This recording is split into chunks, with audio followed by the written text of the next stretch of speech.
At JFK Airport, a 6-year-old Syrian girl clutched her teddy bear as she passed through security. No one suspected a thing until a trained canine dog named Ranger stopped dead in his tracks, fixated on the toy. What they found inside would unravel an international human trafficking network hiding behind innocent faces. This isn't fiction. It's a true story of instinct, courage, and a father's fight to protect his child. Watch to the end.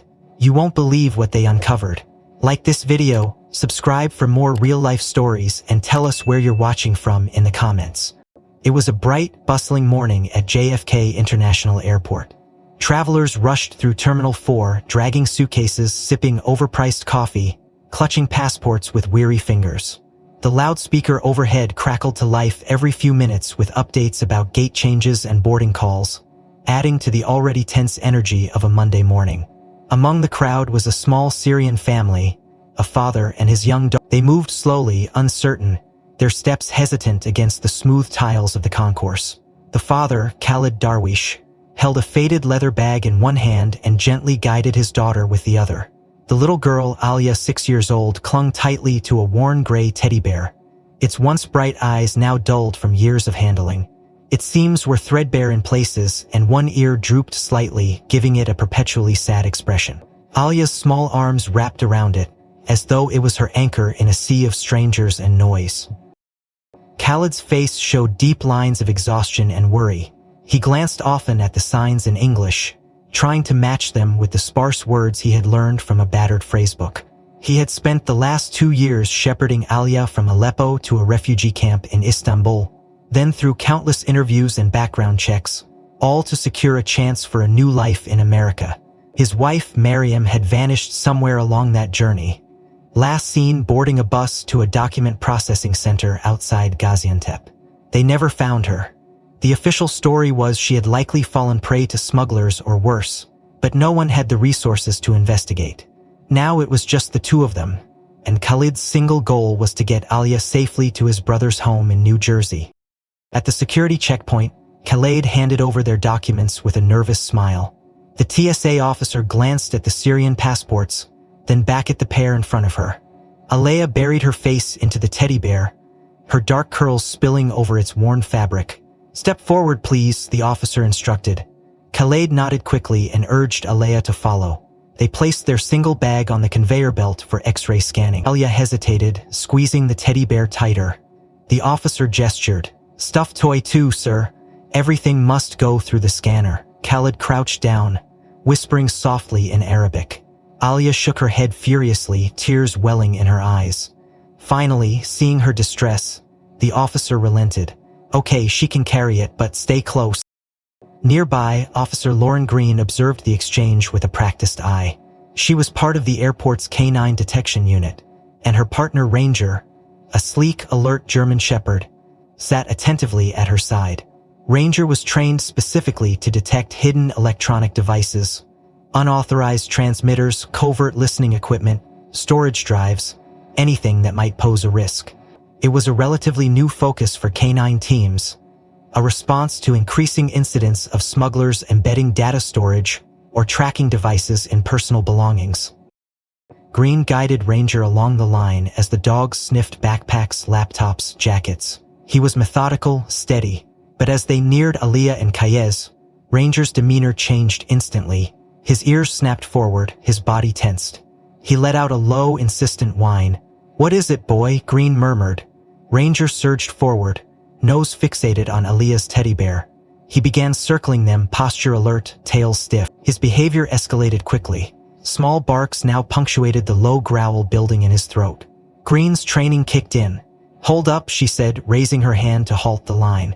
The TSA officer looked over, surprised. "We got a possible," Green said firmly. Ranger was now locked on the teddy bear. Green crouched, addressing Khaled gently but firmly. "Sir, I need you to have your daughter place the bear on this table, please." Khaled's face paled. No problem, no danger," he stammered. Alia, terrified, clutched the bear tighter, starting to cry. A crowd began to gather, drawn by Ranger's escalating alert. Green called for backup. 2 more officers arrived, clearing space around the family. Ranger refused to budge, nose pressed to the bear, emitting sharp rhythmic barks. Green had seen this reaction only a few times before, always when Ranger encountered a concealed electronic component. Not drugs, not explosives, something else. Green spoke calmly to the interpreter now on scene. Through hurried translation, Khaled explained again. The bear had been a gift, a comfort to Alia since Istanbul. They had no idea anything was inside it, but procedure was clear.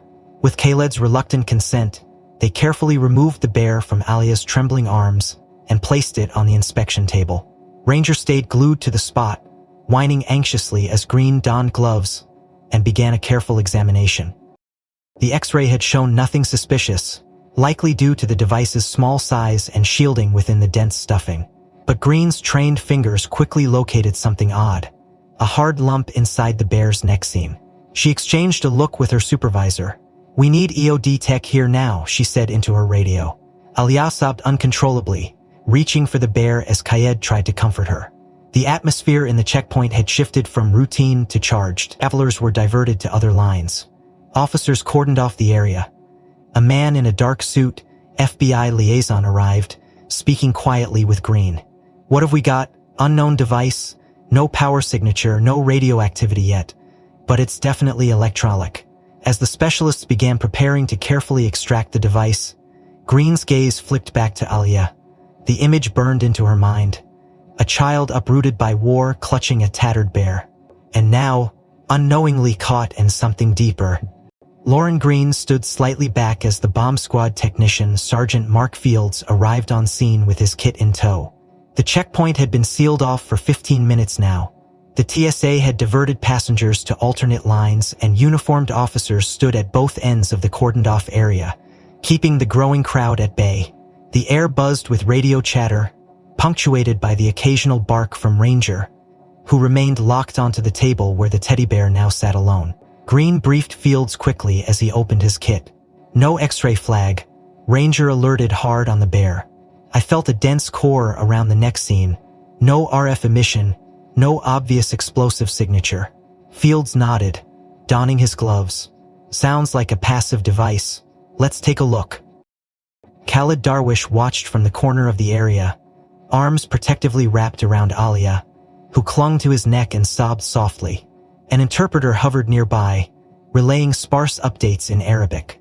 Green's glance shifted to the child, her heart tightening briefly, but her training held firm. Right now, the object took precedence. Fields gently palpated the bear, fingers tracing the seams with practiced precision. "You were right," he murmured to Green. "There's a metallic core here, not normal stuffing." He produced a small scalpel and, after photographing the area thoroughly, made a precise incision along the seam. As the layers of faded fabric and synthetic fiber parted, a glint of metal emerged beneath the stuffing. Fields used a pair of forceps to extract the object slowly. "We've got a module," he said calmly. The device was small, roughly the size of an AA battery but rectangular, encased in matte black plastic with a thin wire coiled around it. No blinking lights, no obvious antenna. Fields placed it in a Faraday pouch and handed it off to an FBI. Green observed closely. "What do you think?" she asked. Fia drawled. "Not an explosive. Looks like a passive recorder or tracker. No RF activity, which explains the X-ray missing it. Small enough to blend into the dense stuffing." The FBI tech, a wiry man named Evan Liu, quickly connected the pouch to a portable analyzer. His fingers flew across the keyboard as he initiated a sweep. "It's a voice recorder," he announced after a few moments. "Non-broadcasting, off-the-shelf model, likely modified to run longer. The type you find on eBay or Alibaba. Basic consumer tech, not state-grade." The words settled over the group like a thin layer of unease. Green exhaled slowly, processing. The presence of a recorder wasn't immediately indicative of espionage, but its placement inside a child's toy traveling internationally raised serious flags. "Can you pull any files?" she asked. Liu nodded, fingers moving rapidly again. "Give me a few." He extracted the SD card and began cloning its contents. Green stepped aside to update the incident log and brief the FBI liaison, Special Agent Denise Walker, who had now assumed command of the scene. "Local device, no broadcast capability," Green reported. "Found in the neck of the bear. Civilian tech, no active threat to the terminal." Walker frowned slightly, Her brow creased with thought. Who's the family? Green gestured subtly toward Kayed and Alia, father and daughter, Syrian nationals. Clean screening, entered on humanitarian visa. Mother's status unknown. Presumed missing. According to the father, the bear was a gift from an aid worker at a refugee camp in Istanbul. Walker absorbed this silently, eyes flicking toward the distraught pair. Liu called them over a moment later. Got the first batch of files, he said. Mostly audio. Timestamps indicate recording started roughly 3 weeks ago. He clicked on the first file. The speakers crackled softly before a wave of muffled sounds emerged. Voices in Arabic, the clatter of dishes, the distant echo of a television. Liu adjusted the levels, isolating the clearest segments. This is background domestic audio, he noted. Kitchen chatter, a child singing. No obvious tactical value so far. Green leaned closer, recognizing Alia's soft, high voice amidst the playback. She glanced at Fields. Seems like it was recording the family without their knowledge. Fields nodded grimly. Probably not the first time a family like this has been targeted. Could be for exploitation, trafficking, or blackmail. Walker's expression darkened. You'll need to trace the device's origin and map out the contact chain. I want the aid group vetted immediately. She issued a string of orders to her team, dispatching agents to begin a parallel investigation. Meanwhile, Green returned briefly to Khalid and the interpreter. She crouched to meet Khalid's weary gaze. Sir, we found a small recorder inside the bear, she explained gently, through the interpreter. It seems someone placed it there without your knowledge. Khalid's eyes widened with horror and confusion. No, never, he insisted. It was only for my daughter. We thought it was safe. His voice cracked with emotion as he hugged Alia closer. Green nodded reassuringly, though her mind remained sharp and skeptical. The story aligned so far, but verification was needed. They couldn't dismiss the possibility that Kayed had been coerced, or that the device was planted with more nefarious intent.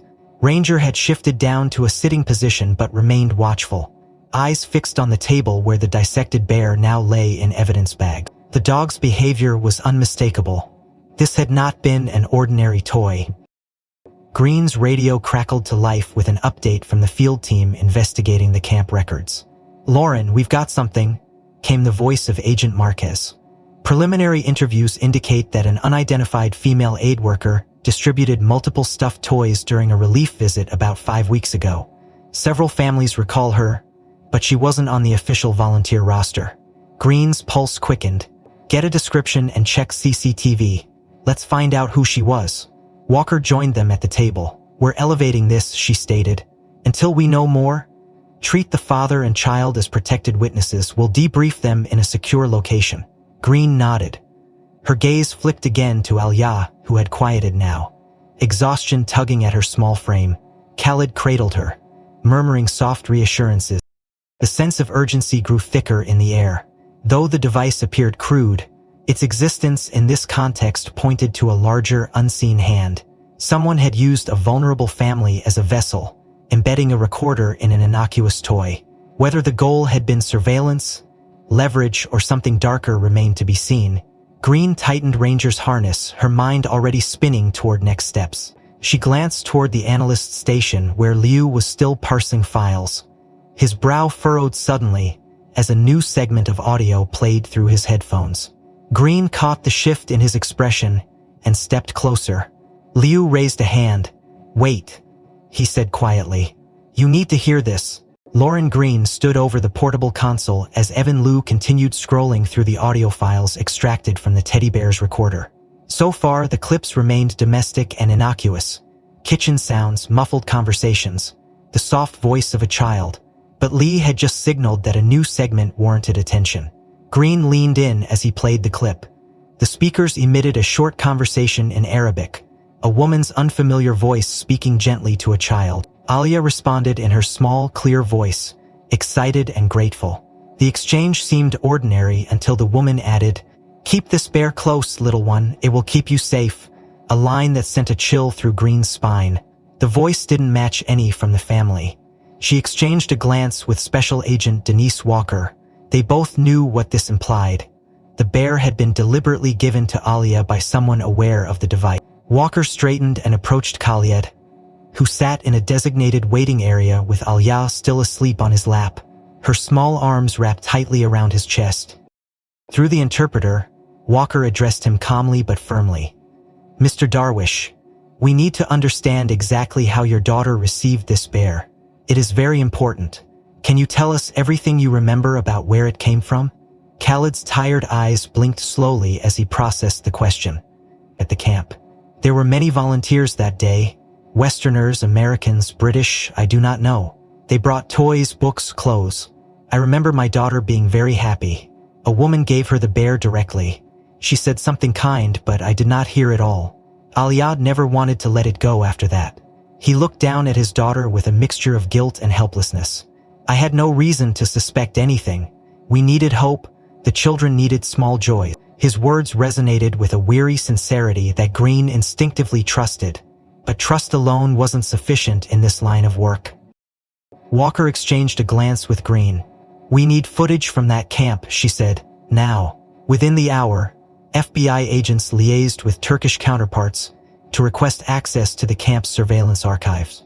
The request was expedited through diplomatic channels due to the emergent nature of the investigation. Back at JFK, Green paced near the command center as the first data packets began arriving. The camp, situated on the outskirts of Istanbul, had several static cameras covering the main distribution areas. Lou and the digital forensics team isolated footage from the specific date Kayed had mentioned, approximately 5 weeks prior. As the grainy video played across multiple screens, Green and Walker watched intently. Volunteers moved through the crowded courtyard, distributing supplies to eager children and grateful parents. Many wore brightly colored vests bearing logos from various NGOs. The camera angle wasn't ideal, too wide with frequent occlusions, but after 20 minutes of footage, a particular sequence drew Lee's attention. "Here," he said, freezing the frame. In the top left corner of the screen, a woman appeared, tall, slender, wearing a beige trench coat rather than a volunteer vest. She carried a large canvas tote from which she produced small toys, handing them out individually. As the video played forward, she crouched to address a small child, Alia, who stood beside Khaled near the edge of the crowd. The woman reached into her bag and withdrew a gray teddy bear, which she handed directly to Ali. The child beamed, clutching the bear immediately. The woman smiled, spoke a few words inaudible on the silent feed, and then rose, blending back into the crowd. Green leaned closer, studying the image. The woman's face was partially obscured by sunglasses and a wide-brimmed hat, but her posture and actions were deliberate, practiced. "She's not with the aid groups," Green. Liu confirmed this after cross-referencing the woman's appearance against the official volunteer roster and facial scans from prior events. "No match," he reported.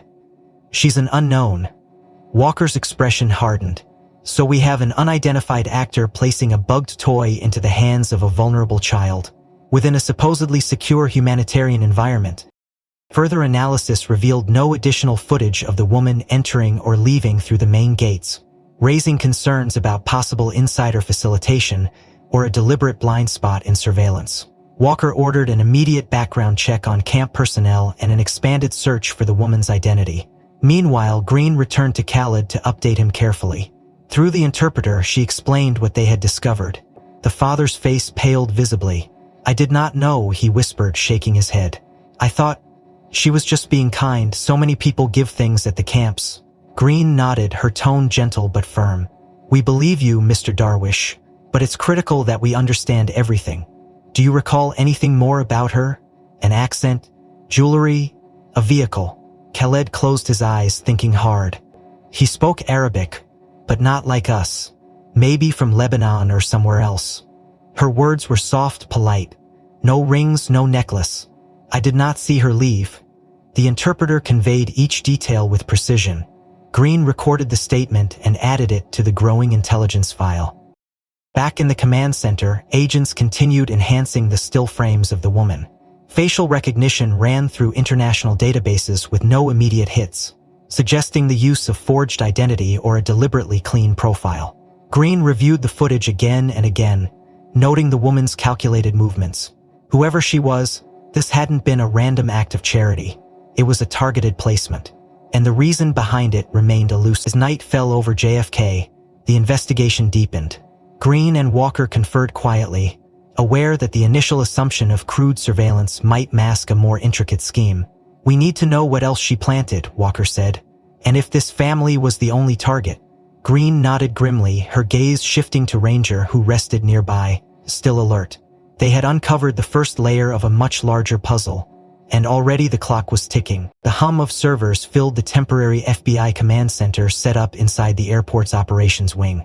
Green leaned against a folding table, watching as Evan Liu continued parsing through the extracted audio files from the recorder found inside Alia's teddy bear. The forensic cloning had completed overnight, and now the raw data was being processed with automated transcription tools and linguistic analysis software. On the screen, a scrolling list of time-stamped audio entries grew steadily longer. Layla clicked on the earliest file, marked with a timestamp from approximately 4 weeks prior. The first sounds were innocuous, indistinct voices, chairs scraping, a child's laughter. Layla adjusted the gain and played the clip through the room's speakers. Green crossed her arms, listening intently. A woman's voice, likely Miriam's though unconfirmed, spoke in Arabic, instructing Alia to tidy up her toys. Khaled's voice joined in, softly chiding Alia about bedtime. The background noises were consistent with an enclosed living space, no outdoor ambience present. Liu scrubbed forward through additional clips, each revealing mundane domestic activity. Kitchen preparation, the shuffle of paper, no coded language, no suspicious visitors, no mention of travel arrangements beyond the family's approved resettlement process. Walker entered the room mid-ABAC, her face lined with fatigue. "Status?" she asked. Liu gestured to the screen. "So far, it's all domestic audio." The device began recording while the family was still living at a hostel near the Istanbul camp. No signs of operational tradecraft, no RF activity, no dynamic encryption. Basic audio logging running on an extended battery mod, Green added, which means the device was never intended to transmit or actively beacon. Whoever planted it wanted to collect ambient data passively. Walker exhaled slowly, her mind racing ahead. But why this family? And why such a primitive method?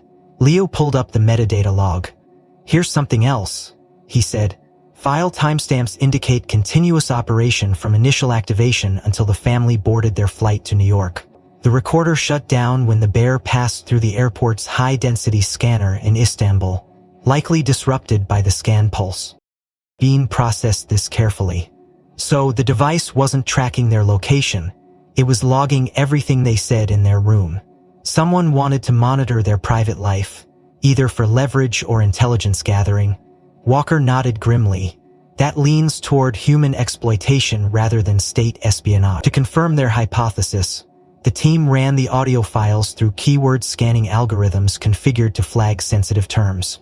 Weapon references, trafficking jargon, smuggling codes. After several hours, the results were unequivocal. No flagged content, no conversations beyond the scope of ordinary family life. Lua sized the findings succinctly. This was a fishing expedition. They weren't after actionable intel. They were trying to build a profile on this family. Or maybe on the mother. Walker's brow furrowed. The mother is still unaccounted for. That can't be a coincidence. She turned to Green. "Coordinate with Interpol and Turkish law enforcement. I want Miriam's full file cross-referenced against any active trafficking investigations." Meanwhile, the psychological implications weighed heavily on Green. She had worked multiple trafficking cases over the past 2 years, and this pattern fit disturbingly well with known tactics used by organized rings. Vulnerable refugee families were often surveilled covertly, with personal data collected for potential coercion or extortion later in the resettlement process. By embedding recorders in toys or clothing, traffickers could monitor trust levels, financial resources, and emotional vulnerability. The absence of any high-value intelligence in the recordings further supported this theory. Green briefed the assembled task force accordingly. At this point, we assessed the device was intended to collect exploitable personal information, not national security targets. The risk vector here is human trafficking, not foreign espionage. Walker reinforced this perspective. Our priority shifts now. We need to determine whether this family was targeted as part of a broader trafficking scheme and whether the unidentified woman at the camp was acting alone or under orders. Green agreed, but another question gnawed at her. Why deploy such an obvious recorder if the goal was long-term surveillance? It's amateurish. Lee offered a theory. They may have intended to retrieve the bear before the family flew. The fact that it made it onto the plane suggests their extraction opportunity failed. Walker's eyes narrowed, which means someone might still be trying to recover the device. The implications hung in the air, sharpening the urgency of the investigation.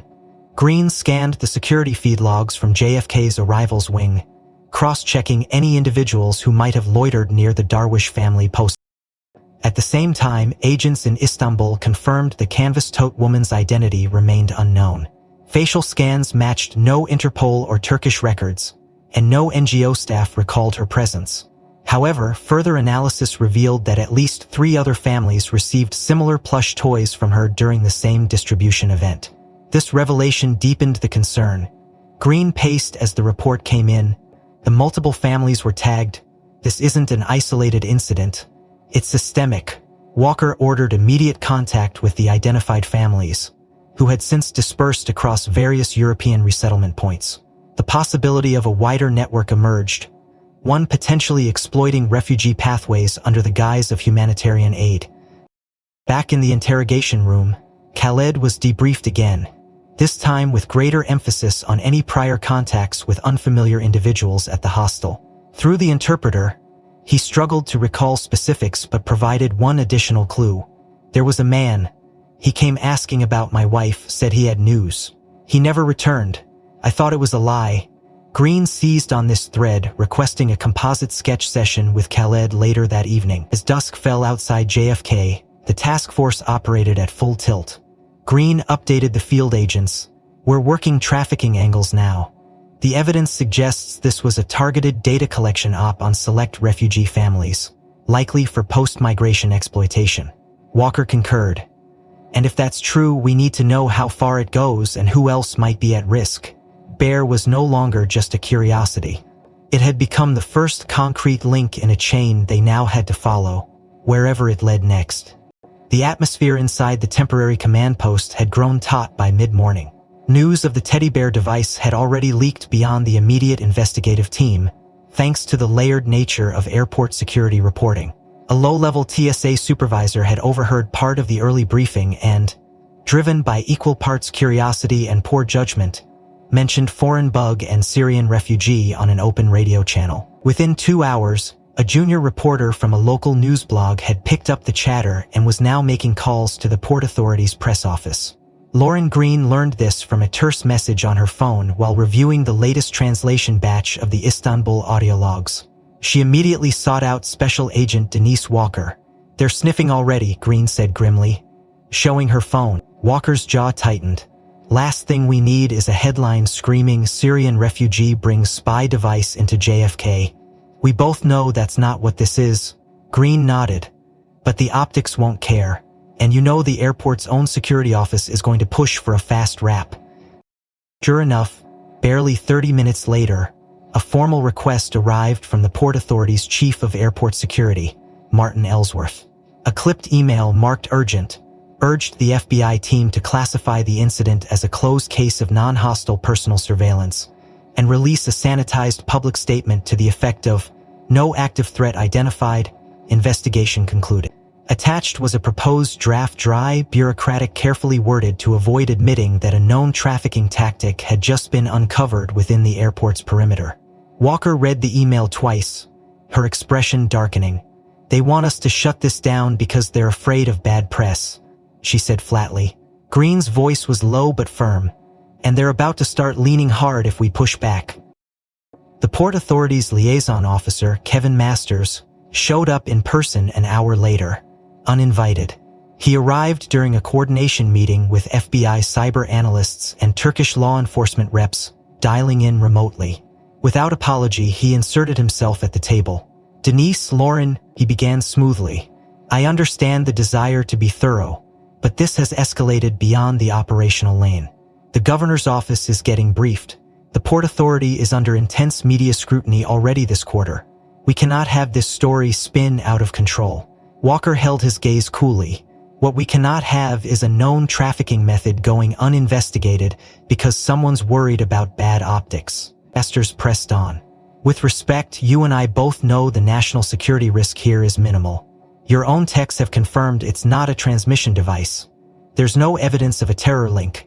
You issue a finding, we close the loop, we prevent this from becoming a media circus that does more harm than good to resettlement efforts.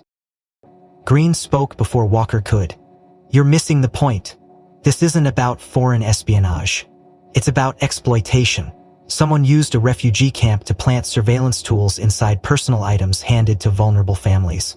That's a pattern we've seen with trafficking rings, and now we know at least 3 other families were tagged the same way. Masters leaned back, clearly frustrated. That's Turkey's problem, not ours. You don't even know if any of those other families came through this airport. We're sitting on a potential PR disaster. Walker folded her arms. I'm not clearing this as closed. Not until we know exactly who was behind it and what their intent was. And as of now, we don't. We've got an unidentified woman operating inside a refugee camp under false pretenses, and an open question as to whether an active network exists in US-bound migration flows. That's my jurisdiction, and it stays open. Masters exhaled sharply but recognized the line he couldn't cross. He stood. Then I will advise my leadership accordingly. But understand, once this hits the media, you're going to have about 2 hours before the narrative spirals beyond your control. Without waiting for acknowledgement, he left. Green looked at Walker. He's not wrong about the media window. Walker nodded. I'll handle DC. You focus on keeping this investigation moving. Green wasted no time. She called the FBI's Human Trafficking Task Force lead, Special Agent Raul Mendoza, briefing him on the situation. Within an hour, Mendoza had greenlit a rapid coordination cell to integrate trafficking intelligence into the current case. Green joined their first call. Mendoza's team confirmed that similar cases involving passive recorders planted in children's belongings had surfaced sporadically in the last 2 years, mostly in European transit hubs. Istanbul had been flagged in multiple reports as a choke point for refugee exploitation networks. The pattern typically involved identifying families with perceived financial support abroad, planting surveillance devices to gather leverage material or locate relatives post-resettlement, and initiating extortion once contact was established in the destination country. This fits the MO, Mendoza said bluntly. Whoever planted that bear was fishing for leverage on the mother or the family as a whole. The fact that she's missing is a huge red flag. Green brought Walker up to speed immediately. Together, they agreed to prioritize locating the other tagged families identified through the Istanbul footage. Green also instructed Evan Liu to scrub the audio files again, this time flagging any names, phone numbers, or financial details mentioned that could indicate external contacts. Meanwhile, the Turkish liaison team reported back with a partial breakthrough. Local investigators had found a surveillance clip from a side entrance at the Istanbul camp, time-stamped 2 hours before the teddy bear distribution. The unidentified woman entered carrying a large tote and met briefly with an unknown male subject whose face remained obscured. Both left through the same side entrance after the event. It's premeditated, Green said. She wasn't just handing out toys. She was part of an organized placement.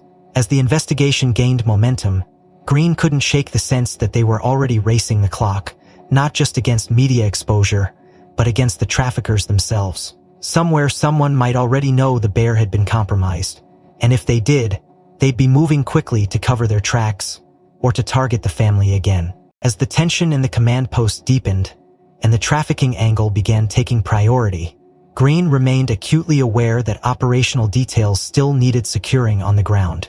The Darwish family had been moved discreetly to a protective holding area inside the airport, under soft surveillance by a joint FBI Port Authority security team. Walker was fielding escalating calls from DC and the Port Authority's senior leadership, while Green continued overseeing the immediate forensic and operational work. At that precise moment, Ranger provided an unexpected new lead. The K9 unit rotation schedule dictated that Ranger should have been rested, but Green, knowing his alert earlier had proven critical, decided to keep him active for another controlled sweep of the customs baggage claim zone, particularly for the incoming luggage from Flight TK-11, which had transported the Darwish family, coordinated with Customs and Border Protection. Green deployed Ranger with Officer Mike Russo handling the leash this time, so she could monitor the feed. Ranger began his sweep of the oversized and unclaimed baggage area systematically. Most items yielded no reaction. Then, near a secondary carousel where delayed bags were being transferred, Ranger's posture changed abruptly. His ears snapped forward, nose down, tail skiff. He veered purposefully toward a large, hard-shell gray suitcase resting alongside several others marked for secondary screening. The Ranger began circling the suitcase with low, rhythmic sniffs, pausing and rechecking specific seams and zippers. Then came a low, sharp bark, distinct, deliberate. Reekley immediately moved to the scene, Russo holding Ranger steady. The suitcase had a red security tag indicating that it belonged to a passenger flagged for secondary customs clearance due to incomplete entry paperwork.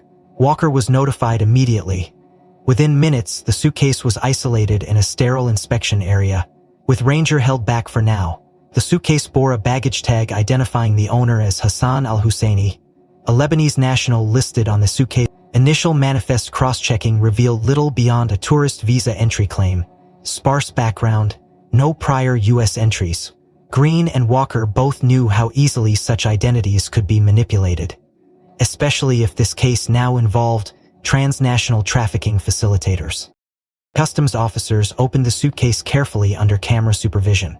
At first glance, the contents appeared ordinary: clothing, toiletries, a few books. No obvious electronics or concealment artifacts were visible. Ranger's intense reaction suggested otherwise, prompting a full unpacking. As agents removed layers, a false bottom in the suitcase became apparent, subtle but imperfectly constructed. Behind a thin vinyl panel were two sealed document envelopes taped flat against the case's inner shell. Green donned gloves and carefully opened the first envelope. Inside were approximately 20 laminated identification cards, refugee registration IDs, temporary residency permits from multiple countries, and at least 6 fabricated Syrian passports of varying quality. Several documents bore forged UNHCR logos and European asylum stamps. The second envelope contained a stack of pre-entered visa application forms, partially completed in several names, along with handwritten contact notes and transit schedules. Walker examined the materials alongside Green. "This isn't casual forgery," she said quietly. "This is logistics, an operational kit for moving people." Green agreed. "And someone on this flight was carrying it, someone who may already be out in the terminal." A quick background pull on Hassan al-Husseini's boarding and entry data revealed that while the suitcase had arrived with the flight, no passenger by that name had cleared passport control. Either the individual had used a different identity to pass through, or had abandoned the bag deliberately. Airport CCTV was immediately tasked with pulling video from the gate arrival to baggage claim, looking for any passenger interacting with or distancing themselves from the suitcase. Simultaneously, Green requested an emergency deep dive through Interpol's human smuggling files and known trafficking facilitators operating through Istanbul. The pattern emerging now was unmistakable. The woman planting the bear, the pattern of families tagged in the camp, and now an operational kit for identity manipulation, all pointed to an active trafficking corridor running from Turkey into the U.S. migration flow. Back in the forensic lab, Liu expanded his keyword scan on the bear's audio files to search for any potential match to names and terms found among the false documents. Within an hour, 2 partial name matches were identified, one corresponding to an alias used on a forged residency permit, the other matching a first name in a phone conversation captured in one of the longer audio clips. The connections, while circumstantial, added weight to the emerging picture of a coordinated exploitation effort. Walker updated FBI HQ with the new developments, securing approval for an immediate, multi-agency tasking. Green coordinated with Mendoza's trafficking task force to prioritize tracing the ownership of the suitcase and identifying any corresponding passenger movements linked to the recovered forged documents. Meanwhile, Turkish liaison officers confirmed that similar forged Syrian passports had been found in prior raids on smuggling safehouses in Istanbul. Moreover, several of the false IDs matched known templates previously attributed to a trafficking network known as the Al-Shahab Group, a decentralized ring with links across Turkey, Greece, and parts of Western Europe. The group's modus operandi included targeting families in refugee camps for staged assistance, in exchange for future payments or extortion under threat to relatives. As Green processed the implications, Ranger's sudden second alert gained even greater significance. The dog had provided a critical bridge between an isolated device in a child's toy and a wider operational apparatus capable of moving vulnerable people under false identities. Efforts to locate Hassan al-Husseini or anyone acting under that name intensified across the airport and beyond, with facial recognition sweeps underway and CBP reviewing exit control logs to prevent any attempt at departure. For Green and Walker, the stakes were now clear. They were no longer dealing with a lone opportunist exploiting refugee flows, but confronting an active trafficking conduit that had already penetrated U.S. entry points. The discovery of the forged documents in the gray suitcase had shifted the tone of the entire investigation. Now, every piece of evidence pointed to an active trafficking pipeline, and the pieces were beginning to align. Green knew time was critical. They needed to extract every actionable detail from the Darwish family before any external actors realized their network had been compromised. The family remained under close protection in a secure room inside the terminal. Alia had woken from a brief sleep and sat curled on a worn sofa, clutching her blanket but noticeably more alert than the day before.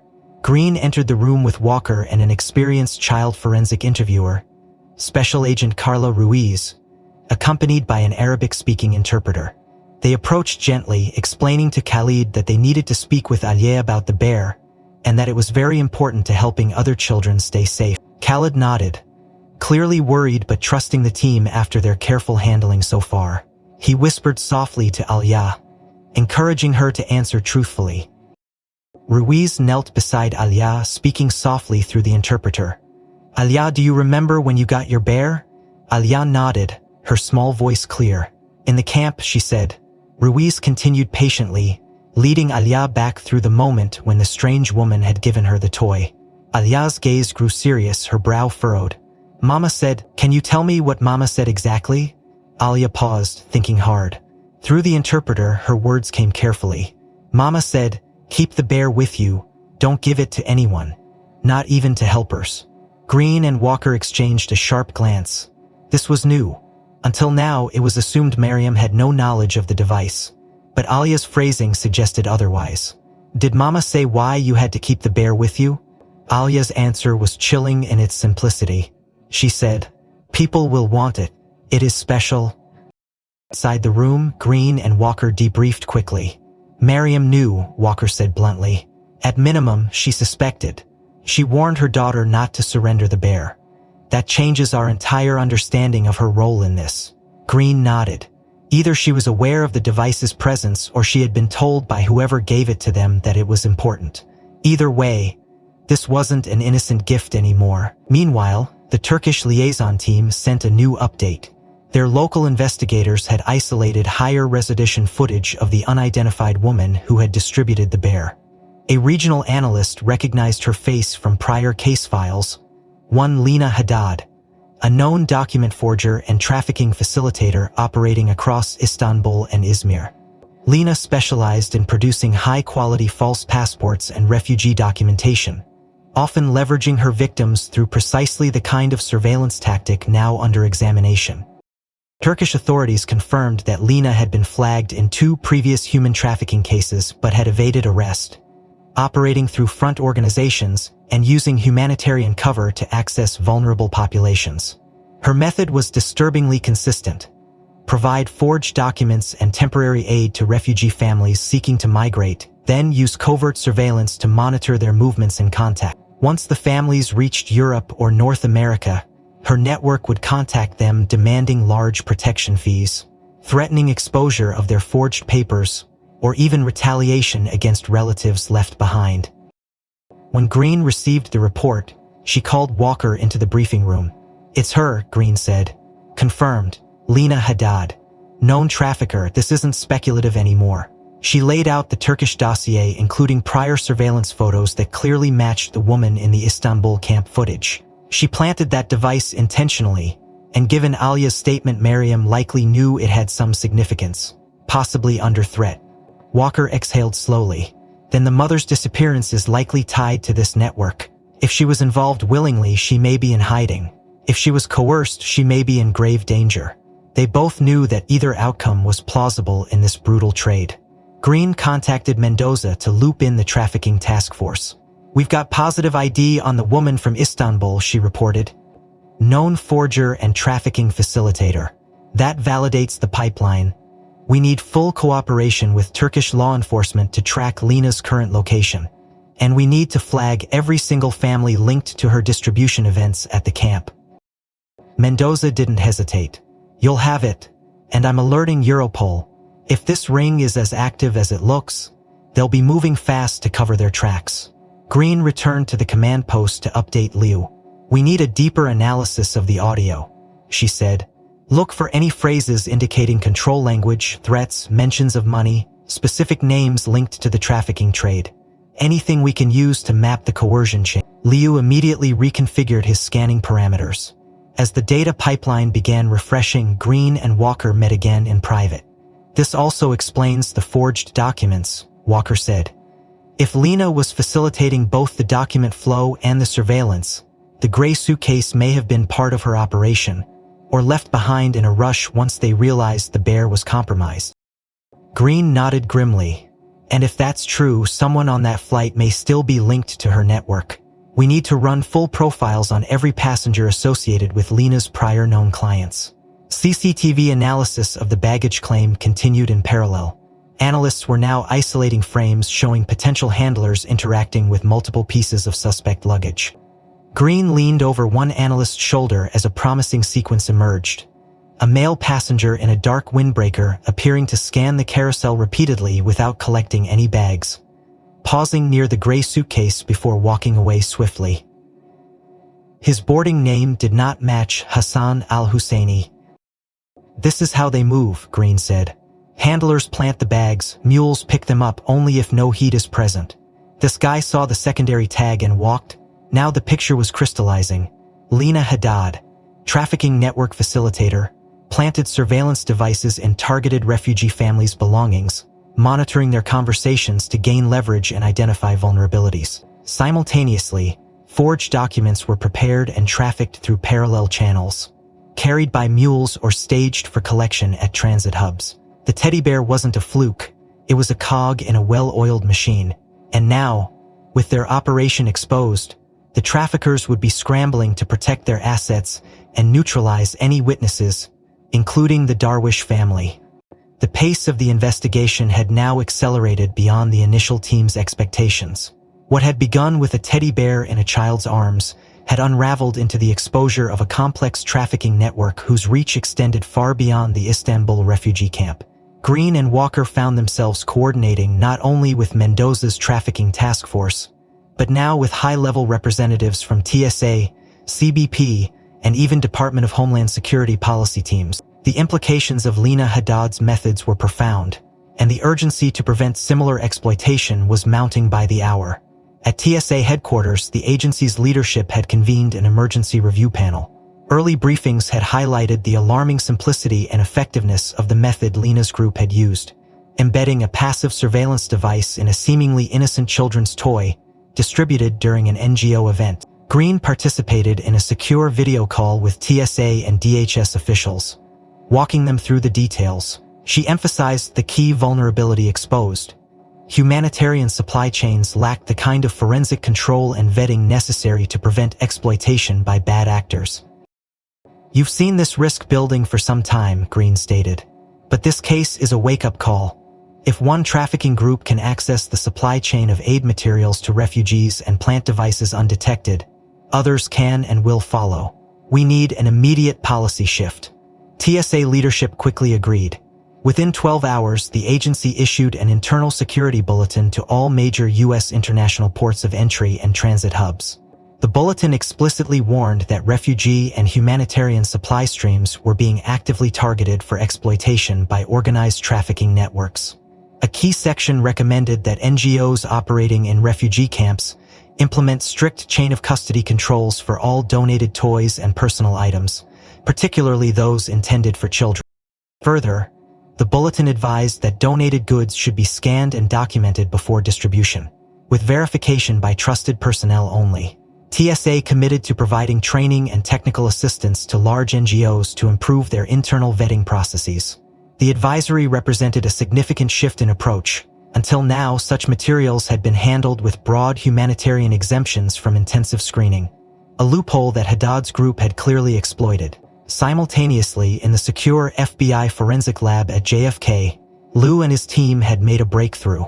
Digging deeper into the cloned image of the teddy bear's microSD card, they identified an encrypted file segment that had initially evaded standard decryption routines. Using a custom brute force tool built from prior trafficking cases, Lou cracked the encryption late into the night. The recovered data was stark and damning. The file contained a simple CSV spreadsheet, a contact list. The header fields were in Arabic and French.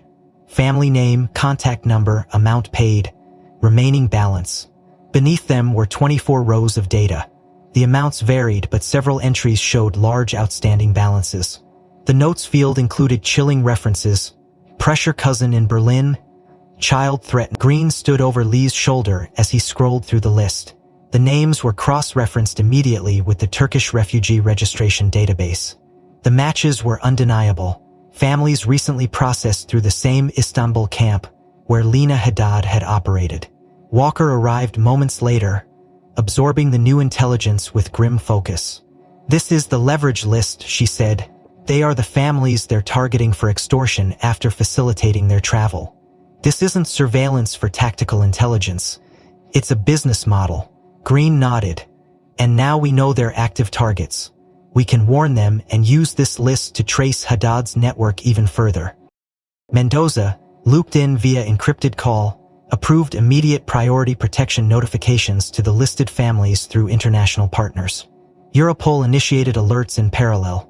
Green coordinated with CBP and TSA to flag any of the listed names attempting entry at U.S. borders.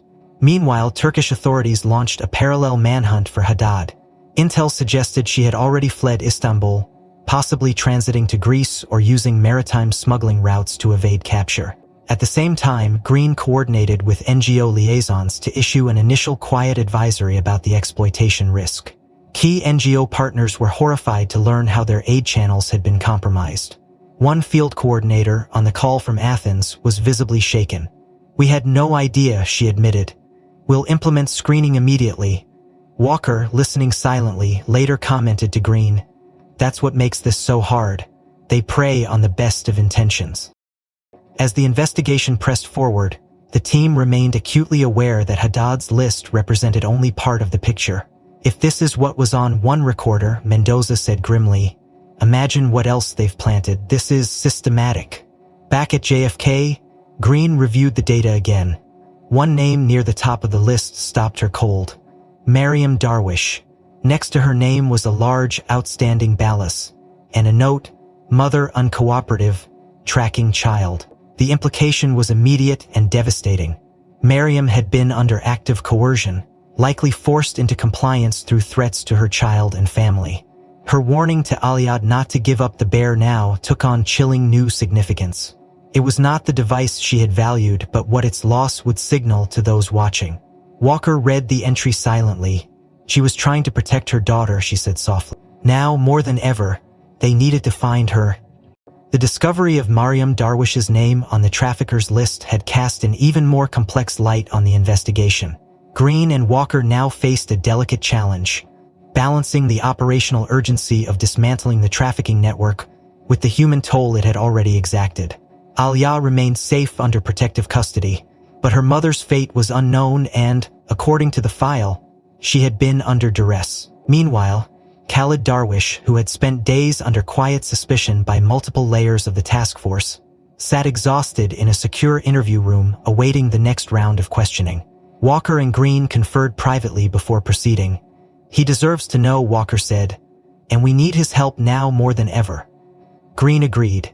They entered the room, accompanied by Ruiz and the interpreter. Khalid sat forward as they explained what had been found: that Mariam had appeared on the list of outstanding debts used by the traffickers, that she may have been coerced into facilitating their activities or targeted to ensure the family's compliance. Khalid's eyes widened, his face paling. "I did not know," he said hoarsely. "I thought She was safe, or I thought maybe she had left us. I never imagined this. Green responded carefully. Mr. Darwish, we know you've been truthful about your own role. You are not a suspect, but we believe you may hold critical information that could help us find your wife and other victims. Khaled swallowed hard, nodding. What can I do? Green asked whether Mariam had any recent contact with individuals beyond their immediate family or known aid workers, and whether she had maintained any separate phone or messaging accounts. Khaled's brow furrowed in thought. After a long pause, he spoke. There was a phone, a cheap one. She was afraid after we left Aleppo. I thought it was for calling her cousin in Berlin. But sometimes she looked frightened after using it. Green leaned in. Do you remember who she spoke to? Khaled nodded slowly. I did not know names, but one man, Turkish, I think. She called him when we were in Istanbul, and sometimes she wrote numbers in a small notebook. That notebook, Khaled revealed, had been hidden in their belongings, packed in a fabric pouch that was still with their personal effects. Green ordered an immediate recovery of the family's luggage. The notebook was located within the hour, intact. Inside were a series of names and numbers, some Turkish, others European, written in Mariam's careful hand. Liu and Mendoza's teams worked quickly to run the numbers through international databases. Within hours, several were linked to known or suspected trafficking intermediaries. Crucially, one number matched a contact traced in prior Europol cases to a suspected safe house used for holding trafficking victims in northern France. Another linked to a facilitation line in Belgium, flagged by multiple child protection NGOs. Walker, reviewing the intelligence stream, realized the potential scale of the breakthrough. If these numbers are current, we have live leads to follow, she said. Green nodded. And if Mariam was communicating under duress, this may be our best chance to find her and others. An urgent international coordination call was convened. Europol, Interpol, and trafficking task forces across France, Germany, and Belgium activated immediate surveillance and intervention teams targeting the identified safe houses and intermediaries. Within 48 hours, 4 simultaneous raids were conducted based on the leads from Mariam's notebook. The results were stark and life-saving. At a warehouse in Calais, French authorities recovered 3 children, aged 6, 9, and 11, who had been held under guard while their families were being extorted. All 3 had been separated from their parents during migration, later targeted for leverage against relatives who had reached Western Europe. Simultaneously, in Antwerp, a 4th child was found during a raid on a suspected trafficker's apartment, part of a ring linked directly to Haddad's network. The recovery of these children sent shockwaves through the investigative teams. In every case, the method had mirrored what was seen with Alia's bear. Surveillance planted during the refugee journey, contacts monitored and manipulated, families coerced through threats to their children. Green briefed Khaled as carefully as possible. Through the interpreter, she explained that information drawn from his wife's contacts had helped rescue 4 children who would otherwise have faced unthinkable harm. Khaled's face crumpled with emotion. I never knew, he whispered. But if I can help more, tell me. Anything. Walker placed a hand lightly on his shoulder. You already have. Meanwhile, the intelligence flow continued. Additional names from Mariam's notebook were still under analysis, and Turkish authorities reported new movements from Haddad's suspected associates. The race to dismantle the network entirely was on, but for the first time, Green and Walker saw tangible hope that the tide was turning.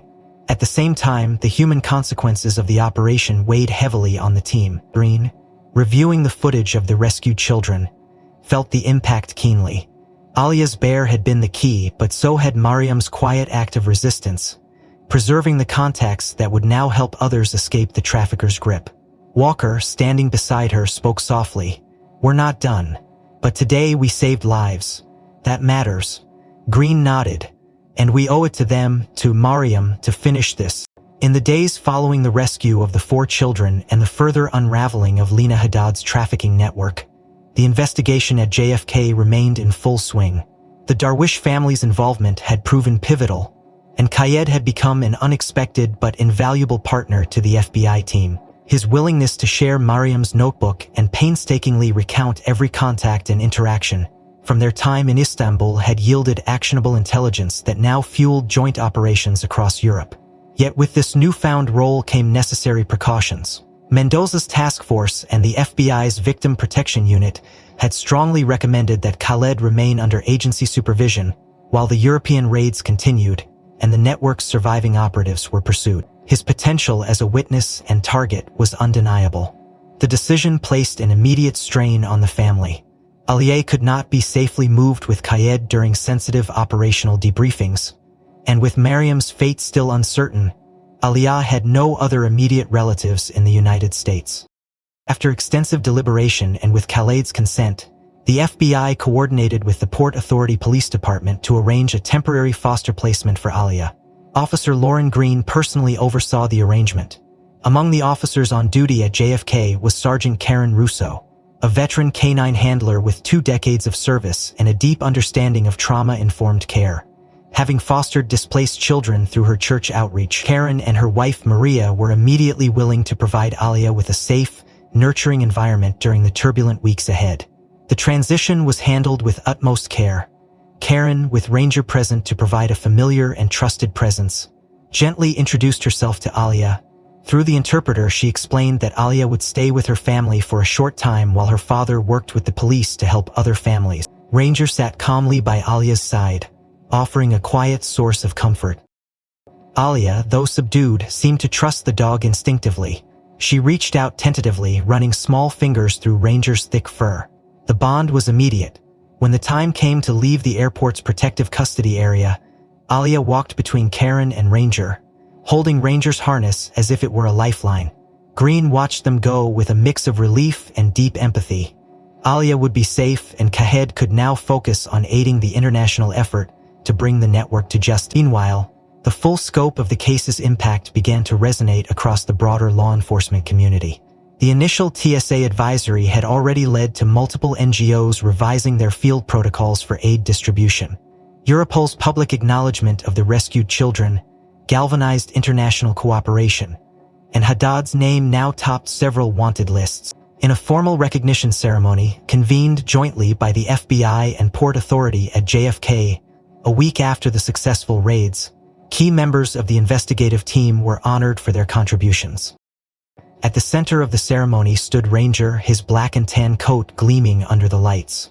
Captured Denise Walker delivered remarks that captured the essence of the operation. In a case where human vigilance alone might not have been enough, it was the unwavering instincts of a trained canine that first broke this case open, she said.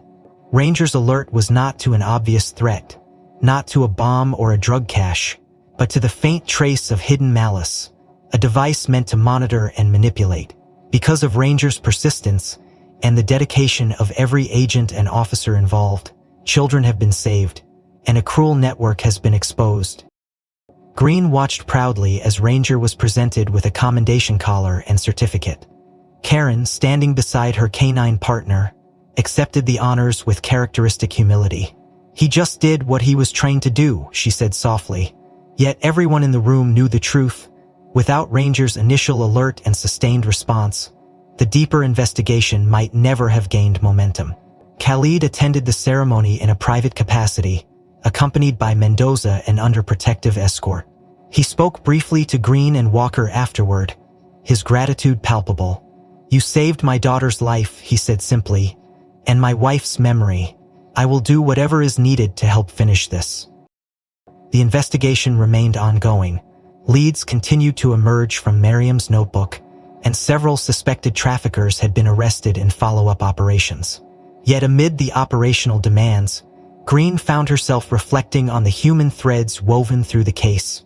A frightened child's attachment to a teddy bear, a mother's desperate warning, a father's courage to share what he knew. All had combined with diligent policing and a dog's unrelenting instincts to produce an outcome neither sensational nor cinematic, but grounded, real, and profoundly human.